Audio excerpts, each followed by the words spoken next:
Good morning. Well, as I said, the church was growing, but it was dividing as well, because the church in the West, which is the church, of course, which we are a part of, and that's the part where I'm going to focus, had divided off from the other four great patriarchs in the East.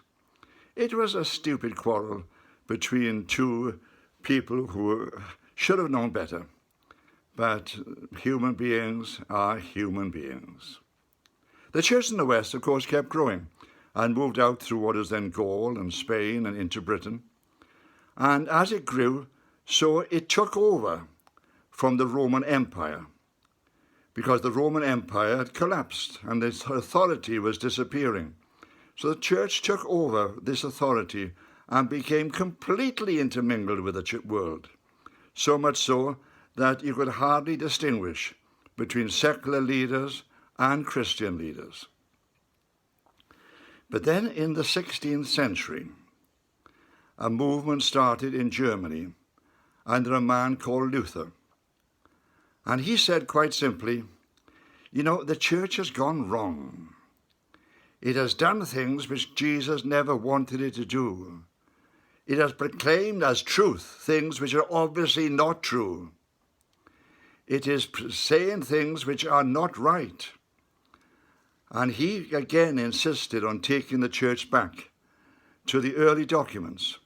Having them translated into the language that people could understand was one thing, but actually being able to interpret this and to challenge the church in this way was a great movement in the church. And it literally split Europe right through the middle of people who accepted Lutheranism and those who accepted that the Western Church, being one of the great patriarchates of the Christian church, could not go wrong and was speaking the truth. Here in this country, a king came to the throne. His name was Henry VIII.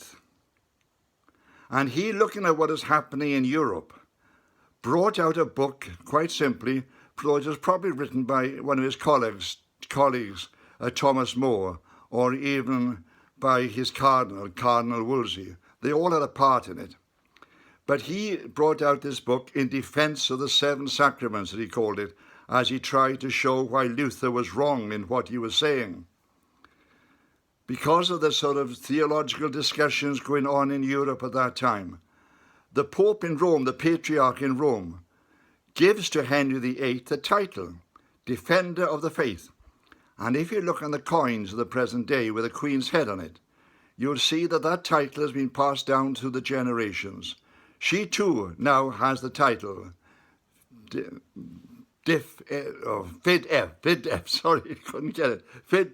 Defender of the Faith.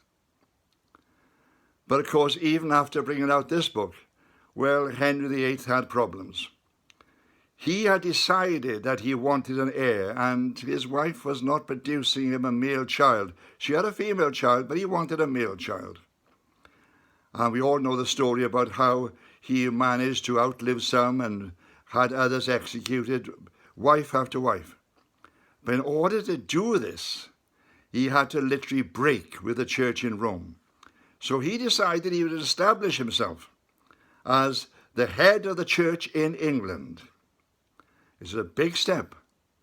It caused complete confusion amongst the churches in the world, that this king had actually declared that he would from now on be head of the church. It's very strange, actually, because the people who had helped him to write the book, was given the title Fidei, in defense of the seven sacraments, both were executed under him, because they would not actually submit completely to what he was doing. Thomas More and Wolsey both died in this great purge. But still the church, as far as Henry was concerned, was exactly the same as the church was in all other parts of the world, except that he was the head of it. Of course, human life is human life, and his human life came to an end. And when he died, he had one son, Edward. But Edward had been brought up by people who were very influenced by Luther, and Edward was trying once again to bring the church away from its Catholic heritage and give it a more Protestant outlook, and saying quite simply that a lot of what the church had been preaching and teaching was in fact wrong. But then Edward died as well, and his sister came to the throne, Mary. And Mary again was a staunch member of the Catholic Church General, and she once again tried to bring the church in England back again into the Catholic fold. But she died as well, and then her sister Elizabeth came to the throne.